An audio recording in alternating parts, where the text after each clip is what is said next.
You've probably heard the myth, right? That starting a YouTube Kids channel is basically a license to print money? Well, today we're going to tear that idea apart with a really fascinating experiment that started from scratch. Let's get into it. Okay, just imagine for a second. You've spent months, literal months, pouring your heart and soul into a new channel. You finally hit those monetization goals. The ads are on, and that first paycheck is coming. What number are you picturing in your head? It's got to be something decent for all that work, right? How does 1,700 rupees sound? Yeah, you heard me. That's it. We're talking less than a nice dinner out. This was the actual first payment from the experiment we're about to break down. If that number stings a little, good, because that's the reality check we need to start with. So what exactly was this experiment? Well, the creator behind it wanted to know if you could build a channel from absolute zero. I mean, no promotion, no shoutouts from bigger channels, no telling your friends, nothing. The whole point was to get pure, unfiltered data on what it really takes to grow on YouTube today. And to do this, they didn't just launch one channel. Oh no, they started 6 different faceless channels. You know, the kind where you'd never see the creator's face. They picked a bunch of popular categories: kids, gaming, entertainment, music, arts and crafts, and education. It was basically a battle royale to see which niche the YouTube algorithm would favor. And the rules here were super strict. No telling anyone about it, no cross-promoting. This was a true, clean experiment.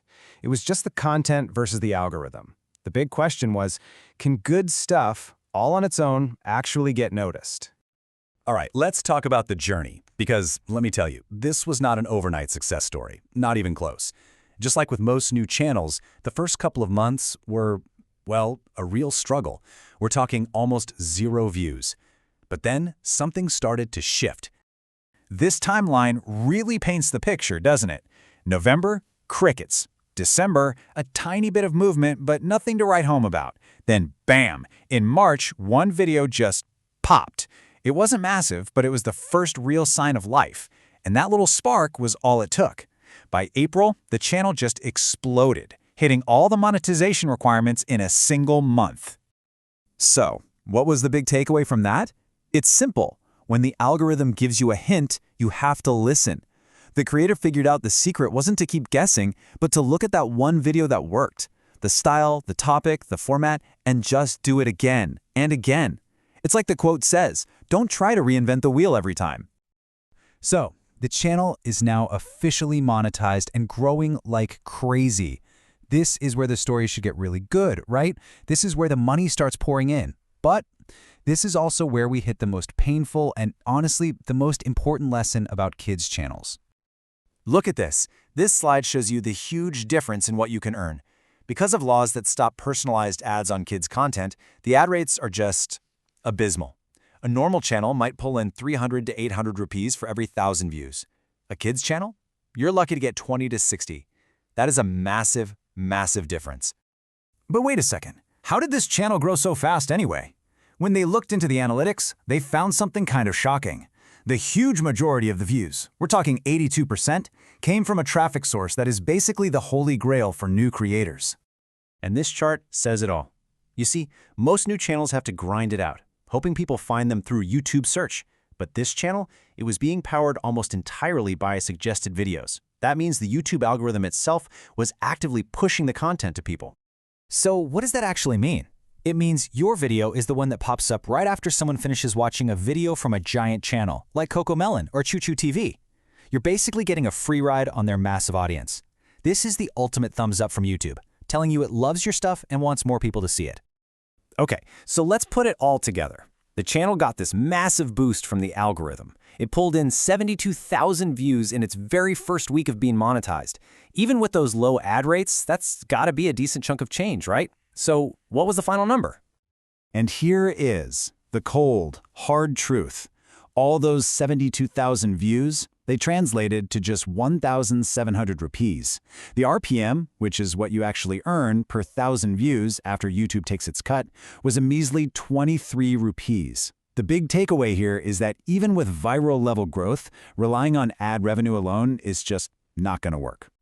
Now, at this point, you're probably thinking, okay, why would anyone bother starting a kids channel then? And look, that's a fair question if you're only thinking about ads.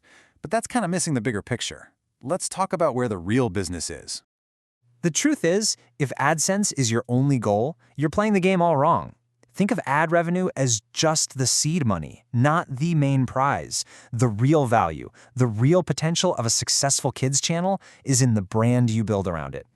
And this is where the real gold is. We are talking about things like licensing your videos to schools and educational apps, creating toys and merchandise for characters that kids love, building your own simple learning apps, landing huge brand deals with toy companies. These are the things that turn a small channel into a massive business. So we've busted the myth of the easy money kids channel, but the biggest lesson to come out of this whole experiment really applies to any creator on YouTube no matter what you make. There is a fundamental rule that pretty much decides who wins and who loses. You know, it's so easy to get obsessed with making the perfect thumbnail, or writing the perfect script, or uploading at the exact perfect time. And yeah, that stuff helps a little, but it's not the core of what actually drives growth. The real game changer is much, much simpler. And here it is. This is the secret sauce. It's a simple formula: consistency plus data feedback. You have to be consistent, you have to keep showing up, but crucially, you have to pay attention to what the data is telling you. The algorithm rewards creators who listen, who see that 82% spike from suggested videos and immediately double down on what's working. And honestly, this is the reason most channels fail. People grind and grind, they don't see results, they get discouraged, and they quit. And the heartbreaking part is, they often quit right before the algorithm was about to give them that first crucial signal. Success isn't really about luck, it's about sticking around long enough for the data to tell you how to win. So I'll just leave you with this question to think about. Whether you already have a channel or you're just dreaming of starting one, the most important thing you can ask yourself is, am I just creating or am I actually listening? Are you really looking at your analytics and letting that data tell you what to do next? Because that, right there, is the difference between a channel that fizzles out and one that finds its audience.